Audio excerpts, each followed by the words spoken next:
아멘. 반갑습니다, 여러분.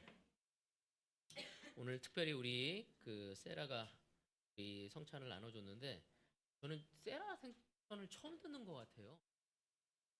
여러 번 한 건데 했는지는 모르겠지만 저는 오늘 처음 들은 듯한 느낌 받았는데 너무 좋았습니다. 우리 세라에게 우리 감사의 박수를. 아멘. 세라, 땡큐. 땡큐 so much. 특별히 오늘 세라가 성찬을 하면서 자신의 삶을 어려운 거잖아요. 그런 부분들을 기꺼이 나누면서 자신의 삶에 있어서 사실 내가 믿었던 사람에게 배신을 당하거나 내가 믿었던 사람에게 뒤통수를 맞았다는 느낌을 받으면 사실은 다른 사람에게 마음을 주기가 정말 쉽지가 않습니다. 이제 큰 트라우마로 자리를 잡고 있는데 세라가 예수님에게 가서 그 의심을 어떻게 해결했는지를 나누면서 하나님의 그 크신 예수님의 그 크신 사랑을 이 성찬의 시간을 통해서 느낄 수 있어서 저에게도 너무나 큰 감동이요. 또 우리의 하나님이 얼마나 크시고 놀라우신 분인지를 다시 한번 느끼게 됩니다. 사실은 우리가 제자 삶을 살아가다 보면은 너무 믿고 서로 시작할 때가 많잖아요. 그러다가 우리가 원치 않은 상처를 주고받을 때가 있습니다. 그때 우리가 의심하게 되어져. 내가 마음을 끝까지 줘도 되나? 믿었던 사람들에게 더 그런 마음을 느낄 수가 있습니다. 그때 우리의 해결 방법은 무엇인지 바로 예수님에게 가야 한다는 것이 저에겐 참 좋았어요. 저에게도 오늘 이 성찬을 들으면서 이 말씀을 전하기 전에 제 마음에 그 울림이 있었던 것 중에 하나는 저는 목회도 하고 있지만 마음을 주기 어려운 사람이 있더라고요. 이걸 어떻게 해결해야 할지 그리고 늘 그냥 묻어버릴 때가 많았는데 오늘 특별히 세라의 그 성찬이 저에게 굉장히 큰 도전과 동요가 되었고 우리가 그를 믿는 것이 아니라 예수님을 믿고 갈 때 얼마나 큰 변화를 가져갈 수 있는지 의심이 있는 게 중요한 것이 아니라 예수님에게 가는 것이 얼마나 중요한지를 다시 한번 느끼면서 고마웠습니다. 세라, 땡큐. 아멘. 자, 오늘 여러분과 나누고 싶은 말씀은요, 스스로 개척하라는 주제를 갖고 이야기를 나누고 싶습니다. 특별히 요즘에 제가 가기 전에 여호수아를 통해서 말씀을 전했는데 이 여호수아 말씀을 이어서 같이 여러분과 이야기를 나누고 싶습니다. 특별히 17장을 통해서 믿음으로 개척하는 삶에 대해서 싶습니다. 성경은 우리 인생이 하나님께서 주신 아주 복된 삶이라고 이야기를 하고 있습니다. 축복된 삶이라고 얘기를 하고 있습니다. 하지만 이 축복된 삶은 종종 이미 완성된 것을 우리에게 주어지지 않는다는 거예요. 오히려 우리는 그 축복을 얻어가기 위해서 주님 안에서 그것을 얻기 위해 차지하기 위해 싸워야 하고 개간해야 하고 도전해야 한다는 것이 성경에서 끊임없이 우리에게 이야기하고 있습니다. 너무나 많은 사람들이 결혼을 합니다. 또 결혼을 하고 싶어 합니다. 그 결혼 자체가 우리에게 삶의 축복이 되어지지는 않습니다.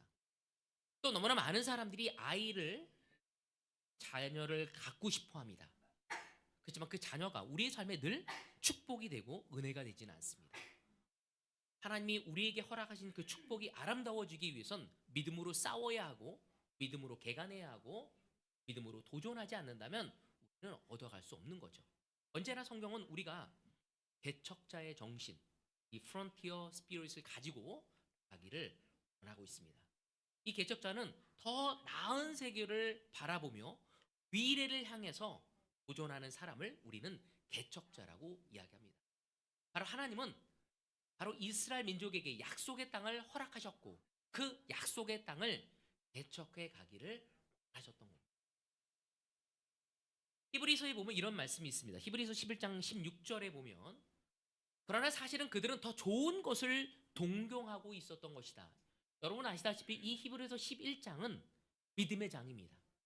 그 믿음의 장에서 뭐라고 하냐면 그 믿음의 실천을 이루고 놀라운 역사를 이뤘던 그 믿음의 선배를 나열했던 그 장소에 이 11절에 이런 얘기를 하고 있습니다. 그들은 더 좋은 것을 동경하고 있었던 것입니다.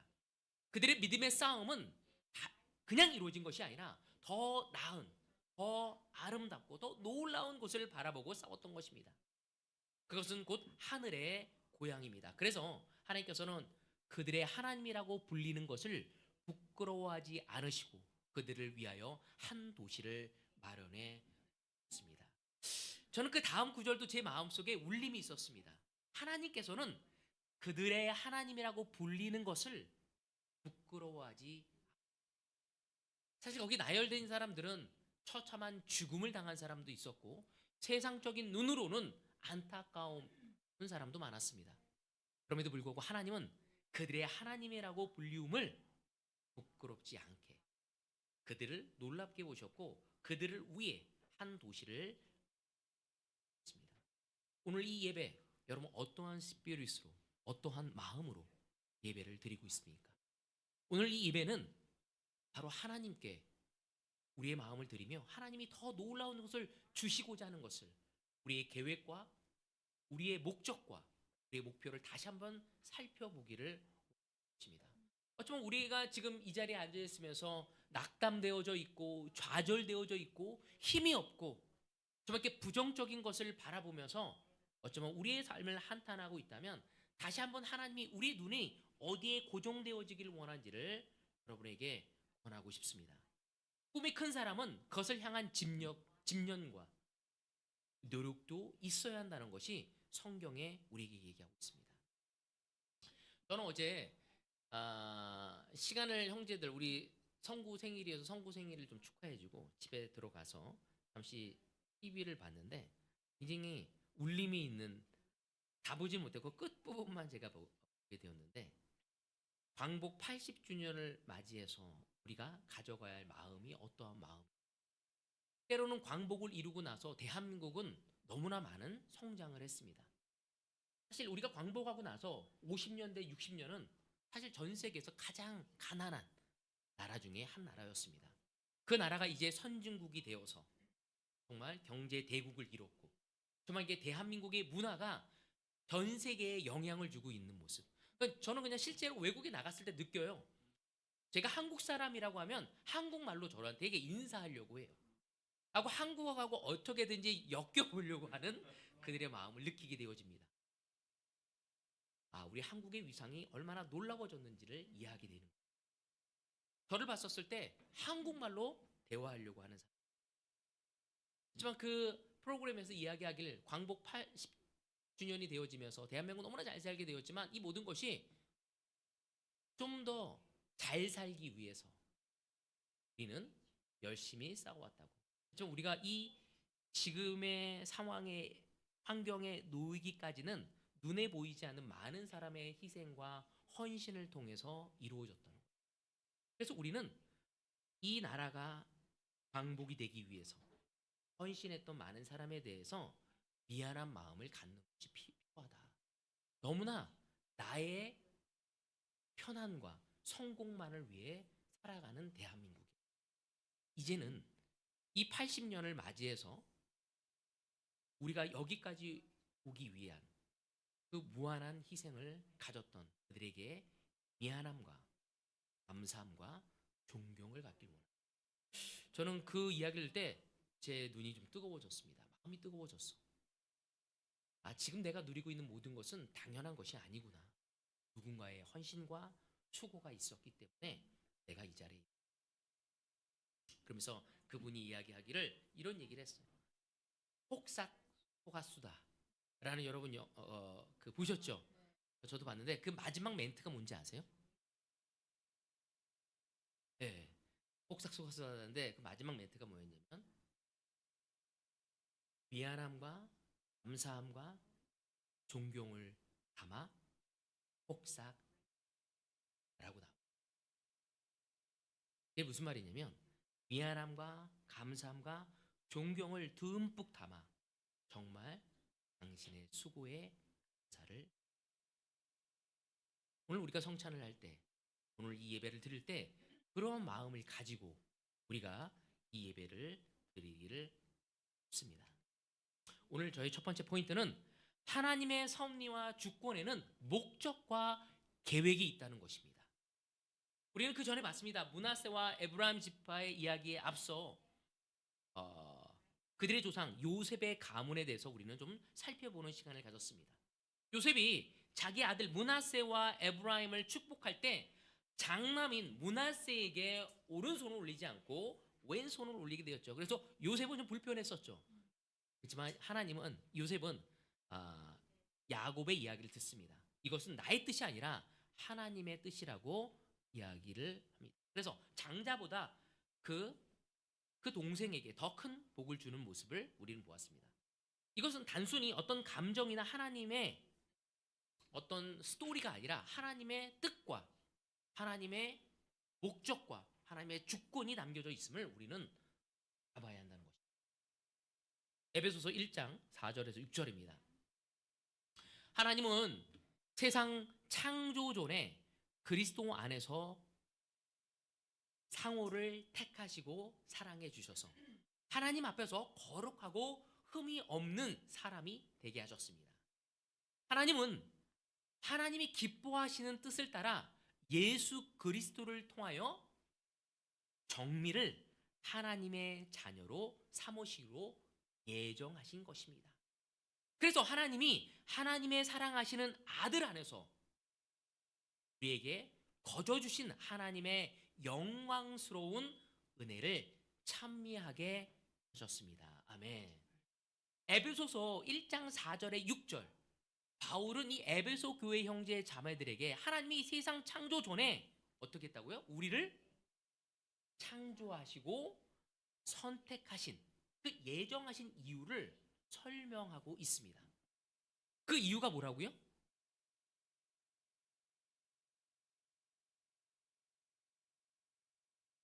맞아요. 하나님의 영광스러운 은혜를 찬양하기 위한 것이라고. 우리가 선택된 이유는 오늘 이 자리에 있는 승혜가 이 자리에 있는 이유가 뭐라고요? 하나님의 영광스러운 은혜를 찬양하기 위한 것이라고. 다른 것이 아니라 하나님의 은혜를 찬양하기 위한 것이라고 얘기하고 있습니다. 때로 우리는 고난과 어려움 속에서 또 내가 오지 않은 현실 속에서 이게 정말 하나님의 은혜인가? 라는 의문이 들을 때도 있습니다. 마치 션 우든이 우크라이나에서 복음을 전하는데 전쟁이잖아요. 그래서 그가 다른 나라를 10개월 동안 돌아다니면서 복음을 전하고 있습니다. 결코 쉬운 일이 아니에요. 우리 이사해 봐서 알잖아요. 1년에 한 번씩 계속 이사를 하며 돌아다녀야 하는 결코 쉬운 일이 아니었죠. 그렇지만 그는 그것이 하나님의 계획이셨고 놀라운 뜻임을 믿고 너무 열심히 복음을 증거하며 하나님의 은혜에 대한 찬양과 영광을 전하고 있습니다. 이것이 정말 은혜인가? 내가 원하지 않은 고난, 내가 원하지 않은 삶 속에서, 역경 속에서, 어려움 속에서 이 의문이 들 때 우리에게 필요한 것이 있다면 바로 그것은 다름 아닌 믿음이 필요합니다. 하나님의 그 믿음을 보지 않는다면, 하나님의 그 믿음의 눈으로 보지 않는다면 지금 우리 현실은 불평과 불만과 원망과 누구를 탓하고 싶은 마음으로 가득 찰 수밖에 없습니다. 우리가 믿음으로 걸어가다 보면 언젠가는 하나님이 우리를 택하시고 부르신 목적이 분명히 드러날 것입니다. 제가 이번에 미국에 갔었을 때도 LA 교회도 엄청난 어려운 시간을 겪었습니다. 거기서 어려움을 겪었던 그 이야기를 들으면서 또 제가 그 발리 컨퍼런스에 갔었을 때도 그 발리에서 어려움을 겪었던 많은 리더의 이야기를 들으면서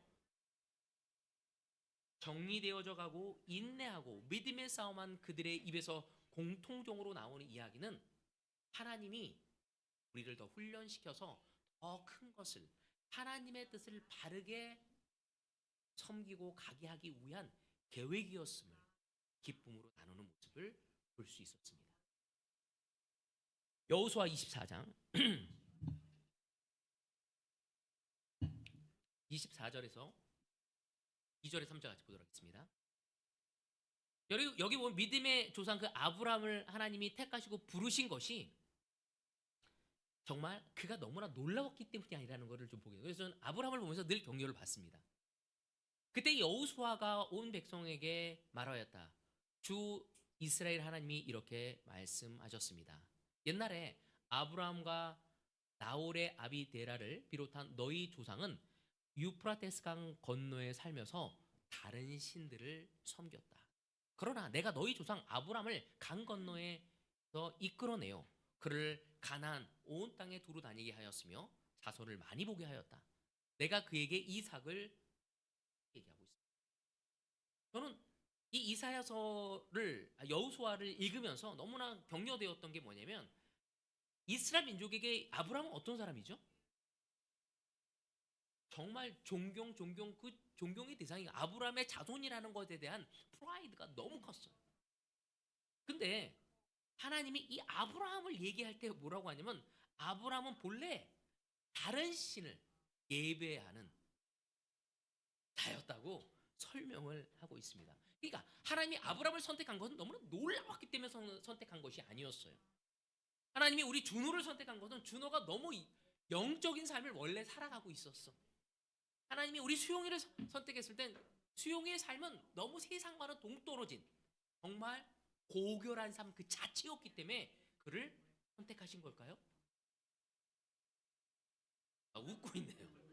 아니었다는 거죠. 이방인 바로 아브라함 또한 그러한 존재였다고 이야기를 하고 있습니다.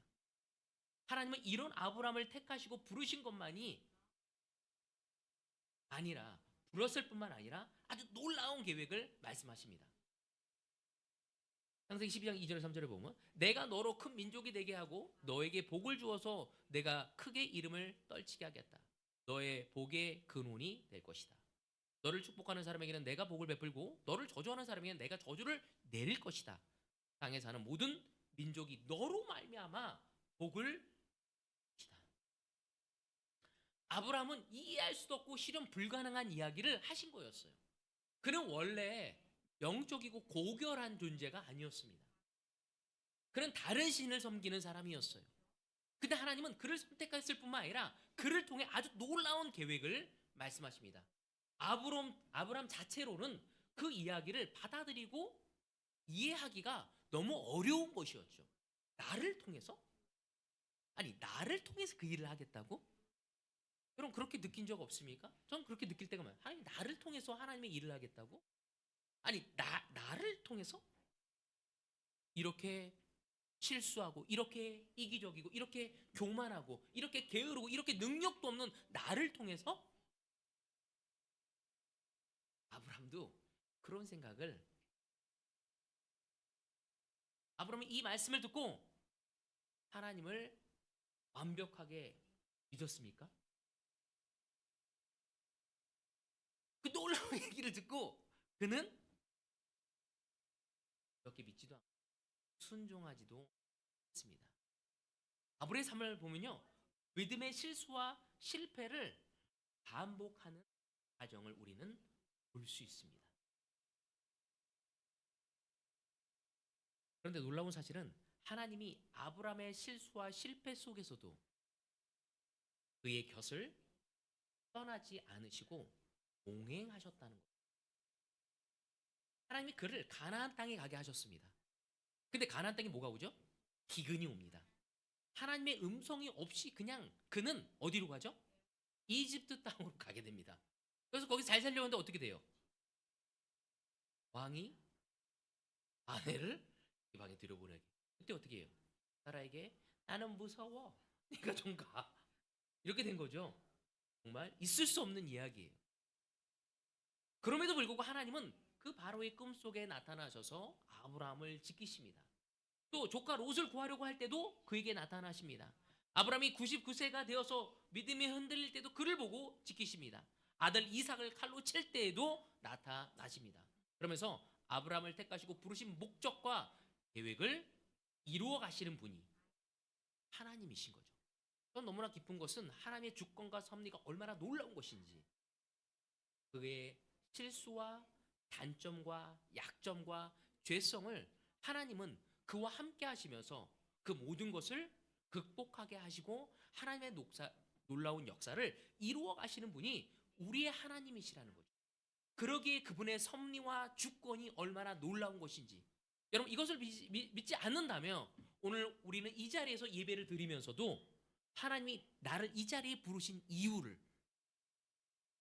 우리는 혼란스러울 수밖에 없어요. 아브라함도 처음부터 믿음이 완벽했던 사람이 아니었습니다. 그는 우상 숭배하던 사람이었습니다. 하나님은 그를 부르셔서 내가 너를 복의 근원이 되게 하겠다 하셨습니다. 오늘 이 자리에 있는 세일을 하나님은 이 대구 땅에 영적인 복의 근원으로 세우신 거죠. 우리 세영 형제는 믿고 있습니까? 이 대구 땅이 잘 되고 안 되는 것은 나를 통해 이루어지는 것이다. 믿고 있습니까? 아멘 해야죠. 오늘 눈을 껌뻑이고 있어 계속. 그러면 세이가 좀 그렇게 하는 것처럼 아브라함도 있습니다. 그 약속 속에서 하나님은 그 아브라함의 실패와 실수 속에도 변화 없이 함께 하시면서 그 성취, 그 약속을 이루어갈 수 있도록 하시는 분이 우리의 하나님입니다. 그러므로 하나님이 오늘 이 자리에 우리를 부르셨다는 것, 또 오늘 우리를 이 자리에 모이게 하신 것, 하나님의 자녀로 우리를 선물로 이 모든 것을 허락하신 것, 이 모든 것은 하나님의 섭리고 주권입니다. 무엇을 하기 위해서? 하나님의 계획과 하나님의 뜻을 우리를 통해 이루고자 하신다는 것입니다. 여러분, 아브라함이 혼란 가운데 실수와 실패를 반복하며 주님 안에서 깨달아가는 것을 우리 모두가 느끼기를 바랍니다. 우리가 누군가를 사랑하다 실수할 수도 있고 실패할 수도 있습니다. 누군가에게 믿음을 나누다가 실수할 수도 있고 실패할 수도 있습니다. 내가 하나님의 것을 이루려다가 그 뜻이 넘어지고 아플 수도 있습니다. 하지만 우리가 끝까지 이 믿음의 길을 걸어갈 때 하나님은 우리를 격려하실 것이고 하나님의 영광 가운데 그 뜻을 이루실 것을 믿습니다. 두 번째 포인트, 이 요셉의 자손, 이 므낫세와 에브라임 지파는 큰 땅을 받고도 불평을 하게 됩니다. 너무나 비옥한 땅을 받았는데도 불구하고 원망을 하고, 때로는 우리는 많이 받았는데도 불구하고 더 많이 받기 위해서 불평합니다. 여호수아도 같이 보도록 합시다. 여호수아 17장 14절입니다. 요셉 자손이 여호수아에게 말하였다. 주님께서 지금까지 우리에게 복을 주셔서 우리가 큰 무리가 되었는데 어른께서는 왜 우리에게 한 번만 제비를 뽑아서 한 목만 유산으로 가지게 하십니까? 므낫세와 에브라임 지파가 뭐라고 해요? 우리가 굉장히 큰 민족이고 너무나 많은 일을 했는데 왜 우리가 다른 지파하고 똑같이 한 목만 주시냐고. 그는 불평하고 있었어요. 우리는 특권의식이 있어. 난 더 많이 가져야 하는 거 아닌가요? 내가 쟤보다 더 열심히 영적인 삶을 살았는데요. 내가 쟤보다 더 열심히 헌신했어요. 근데 왜 똑같아야 돼요?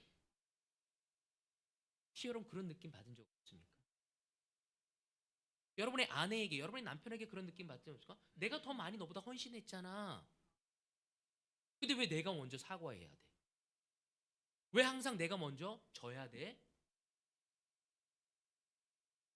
왜 내가 너보다 더 존경받지 못해야 돼?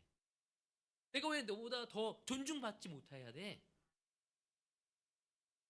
혹시 그러한 원망과 그런 불평을 하고 있지는 않습니까? 사실 이 내용을 쭉 좀 더 하다 보면은 그들의 문제가 어떤 받을 복을 바라보는 시선이 문제가 아니라 더 편하고 쉬운 길만을 원했다는 것을 우리는 보게 됩니다. 15절 16절을 계속 같이 보면 느끼게 됩니다.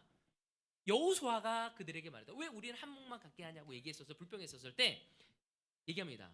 당신들이 큰 무리여서 에브라임 산간 지방이 당신들에게 작다며 거기에서 브리스 사람과 르바인 사람의 땅인 살림지대로 올라가서 그곳을 개간하시오. 요셉 자손이 말하였다. 그 산간 지방은 우리에게 넉넉하지 못하고 그 골짜기 땅, 곧 벳산과 그 변두리 마을과 이스라엘 골짜기에 사는 가나안 사람에게는 다 철병거가 있습니다. 이 뭐예요? 땅은 넓었지만 여기에 뭐예요? 너무나 산간지대가 많았고, 그리고 주민들이 어떤 거야? 강했어.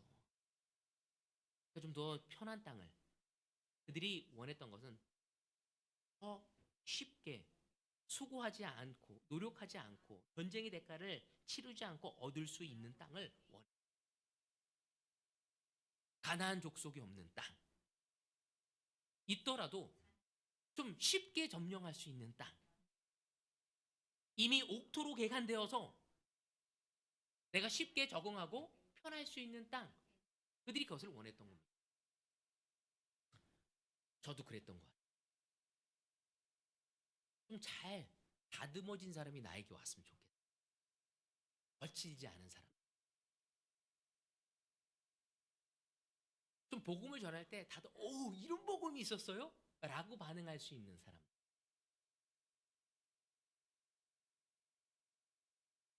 근데 하나님은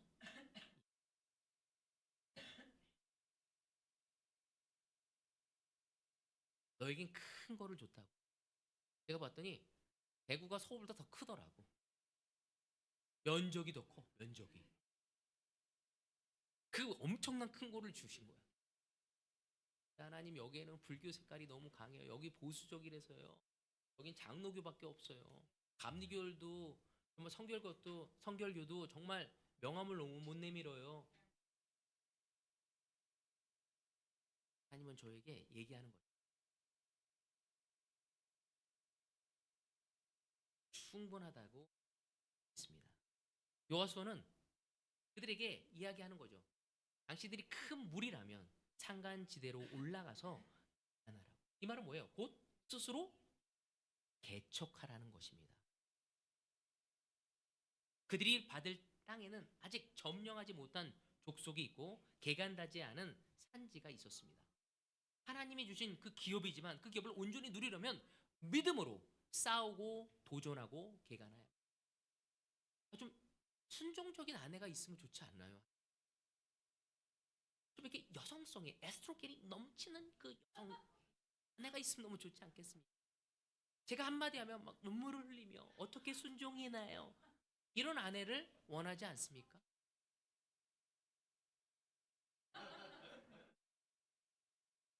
아내들 입장에서 좀 이렇게 마초 같은 남편, 어떤 걸 이해해도 비바람이 와도 뭐해도 흔들려주고 내가 불평하고 짜증을 내도 진짜 바다 같은 넓은 마음으로 안아주고 나를 사랑해주고 예뻐해주고,